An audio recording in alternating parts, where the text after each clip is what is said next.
In lesson 27, we do more of what we did in lesson 26, and it's just solving problems using percents. And one of the most common percent kinds of problems that come around is percentages off. And what I think happens with problems like these is that we get confused as to what's the part, what's the whole, what's the discount. You get lost in it. But let's just think. Take a minute and think about the problem before we start solving, before we start doing any math. So the problem says a dress was marked 20% off of its original cost.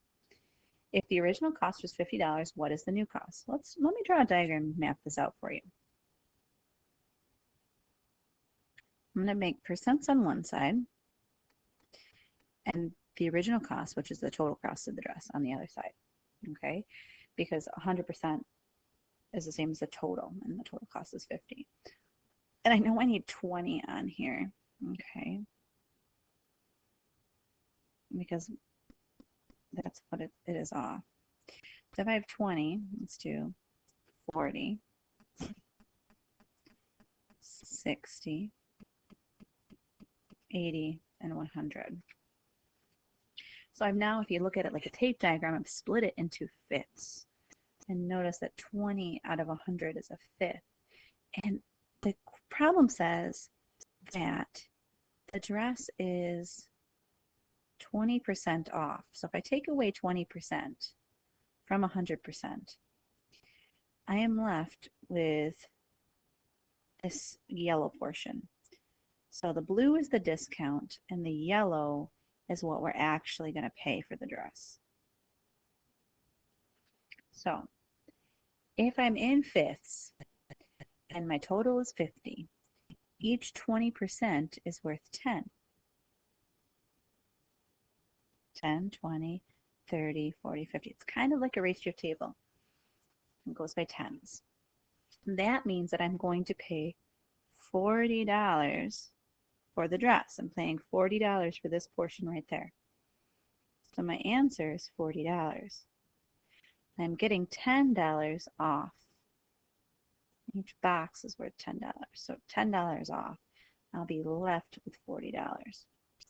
Now let's look at the numbers way to deal with that. If we get rid of the diagram. So what I would do is I would say, well, 20% off of 100. Okay, so if I take 20% away, that means I'm going to be paying 80% of the dress. That's how much I'm paying.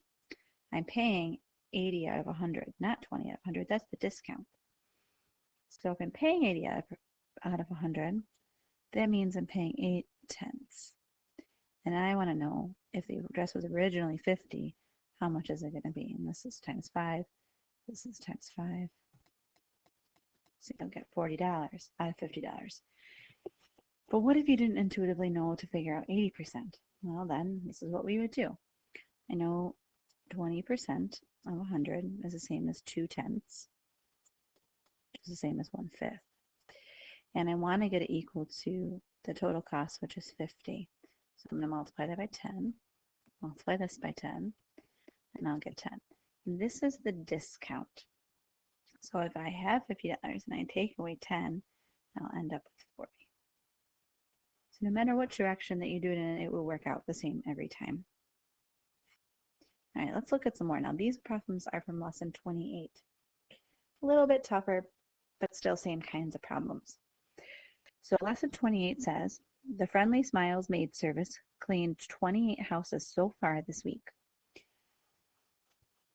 That number represents 40% of the number of houses they are supposed to clean all week. How many more houses are they supposed to clean by the end of the week?